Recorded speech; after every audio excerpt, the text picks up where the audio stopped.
Hello students, last class में हम लोगों ने देखा था टर्नरी ऑपरेटर्स। इस प्रकार से हमारा ऑपरेटर्स क्या हुआ था, कंप्लीट हुआ था। अब हम लोग देखने जा रहे हैं स्टेटमेंट ऑफ जावास्क्रिप्ट। इसमें हम लोग देखेंगे इसके कुछ स्टेटमेंट्स हैं। Some statements are there in JavaScript that is following. कुछ स्टेटमेंट है जावास्क्रिप्ट में जो कि निम्नानुसार है। पहला है असाइनमेंट ऑपरेटर, या फिर आप कह सकते हैं असाइनमेंट स्टेटमेंट। ठीक है, इस स्टेटमेंट में क्या करते हैं हम लोग, कोई भी वेरिएबल्स है या फिर कोई भी वैल्यू है उसको हम लोग किसी वेरिएबल्स में असाइन करते हैं। जैसे कि यहाँ पर 5 एक वैल्यू है, इस वैल्यू को मैं ए में असाइन कर रहा हूँ। ठीक है, तो ये मेरा क्या कहलाता है, असाइनमेंट स्टेटमेंट। ठीक है, यहाँ पर एक और एग्जाम्पल लिया हूँ मैं, वेरिएबल एक्स। इसमें मैं असाइन करा रहा हूँ किसको, किसी दो वेरिएबल्स को। जैसे कि मैं यहाँ पर एडिशंस ऑफ वाई और जेड, ठीक है, एडिशंस ऑफ वाई और जेड को मैं असाइन करा रहा हूँ किसमें, एक्स में। इस टाइप से मेरा असाइनमेंट स्टेटमेंट वर्क करता है। ठीक है, इसी प्रकार से हम लोग आगे देखेंगे कंडीशनल एंड ब्रांचिंग स्टेटमेंट।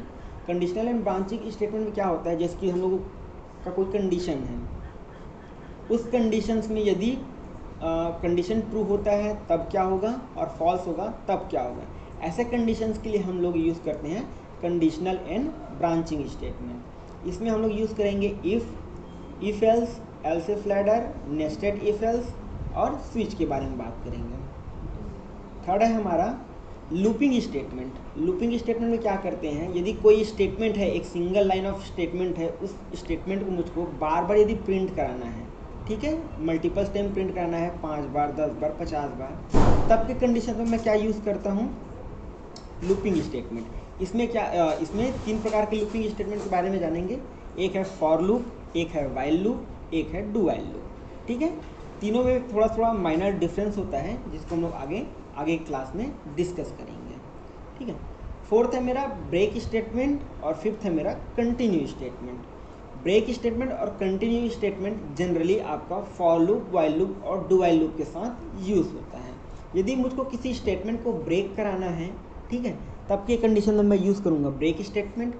या फिर किसी एक स्टेप को छोड़ करके मुझको आगे के जो प्रोसेस है, स्टेटमेंट है, उसको प्रिंट कराना होगा, तब के लिए मैं यूज़ करूँगा कंटिन्यू स्टेटमेंट। जब हम इसके प्रैक्टिकल्स करेंगे आगे आने वाले क्लास में, ठीक है, तब आपको और अच्छे से क्लियर हो जाएगा। ठीक है, तो अभी फ़िलहाल हम लोग देखते हैं असाइनमेंट ऑपरेटर। ठीक है, तो असाइनमेंट ऑपरेटर आप पिछले क्लास में भी सीख चुके हैं, बट फिर भी एक बार और मैं उसको रिवाइज कराना चाहूँगा। इसके लिए हम लोग क्या करते हैं, एक अपना नोटपैड या फिर नोटपैड प्लस प्लस ओपन करते हैं। इसमें आप एक नया फाइल लीजिए। ठीक है, यहाँ पर मैं बेसिक HTML के टैग ले रहा हूँ, HTML। इसके अंतर्गत मैं यूज़ करता हूँ हेड टैग। हेड टैग में मैं यूज़ करता हूँ टाइटल टैग। टाइटल में मैं यूज़ करता हूँ, लिखता हूँ असाइनमेंट स्टेटमेंट।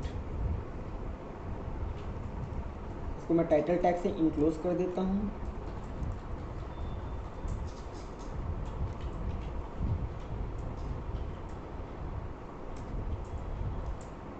इसके बाद मैं अपना हेड टैग क्लोज कर देता हूँ।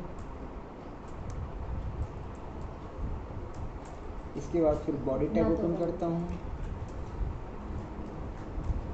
उसके बाद फिर बॉडी टैग क्लोज कर देता हूँ। फिलहाल अभी हम लोगों को बॉडी टैग को यूज़ नहीं करना है, बट फिर भी मैं बेसिक HTML के टैग्स को यूज़ कर रहा हूँ।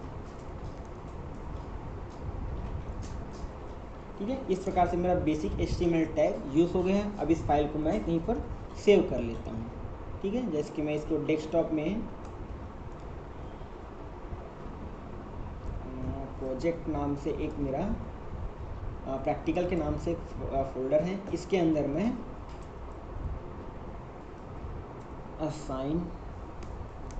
असाइनमेंट स्पेस स्टेटमेंट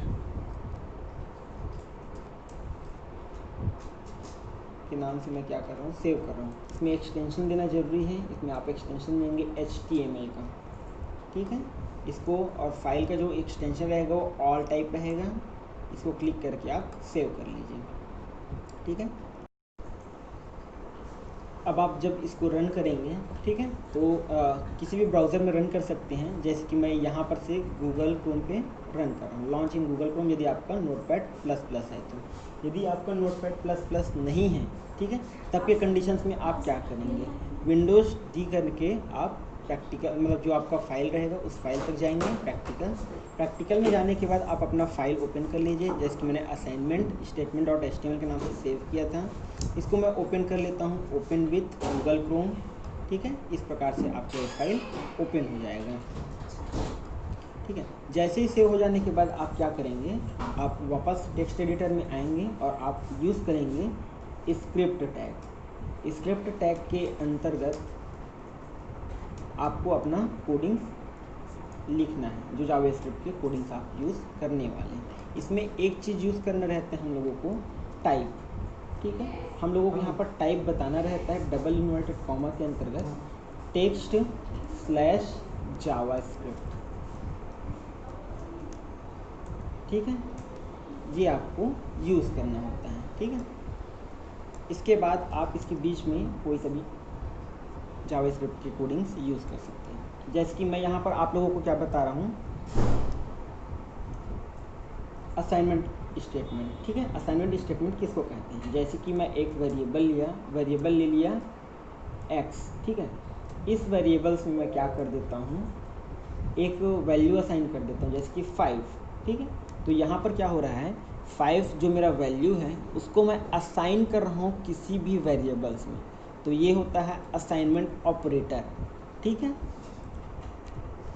अब यहाँ पर एक और वेरिएबल लिया मैं, वेरिएबल्स y, ठीक है। इसमें मैं वैल्यू पुट कर दिया 6, ठीक है। ये भी मेरा क्या हुआ, असाइनमेंट ऑपरेटर, ठीक है। अब मैं क्या करता हूँ, एक नया वेरिएबल लेता हूँ, वेरिएबल z, इसमें मैं क्या कर देता हूँ, x और y को प्लस कर देता हूँ, ठीक है। तो ये लाइन मेरा क्या कहलाएगा, असाइनमेंट स्टेटमेंट, क्योंकि इस स्टेटमेंट के अंतर्गत मेरा दो वेरिएबल्स के वैल्यूज़ ऐड हो रहे हैं, ठीक है। तो इसको कहेंगे हम लोग असाइनमेंट स्टेटमेंट, ठीक है। ये हो गया मेरा असाइनमेंट स्टेटमेंट। इसको आप यदि रन करा करके देखना चाहेंगे तो वो भी देख सकते हैं। इसके लिए मैं क्या करता हूँ, डॉक्यूमेंट डॉट राइट, ठीक है, डॉक्यूमेंट डॉट राइट करूँगा, ठीक है। इसको मैं क्या कर देता हूँ, प्रिंट कर देता हूँ, ठीक, z को मैं यहाँ पर प्रिंट कर दिया, इसको सेव कराया और रन करा देता हूँ, ठीक है। आपको क्या वैल्यू मिल गई, 11, ठीक है, इस टाइप से, ठीक है। यदि आपको इस सेशन में किसी भी प्रकार का डाउट हो आप कमेंट करके पूछ सकते हैं, ठीक है। और चैनल को लाइक करना, सब्सक्राइब करना ना भूलें।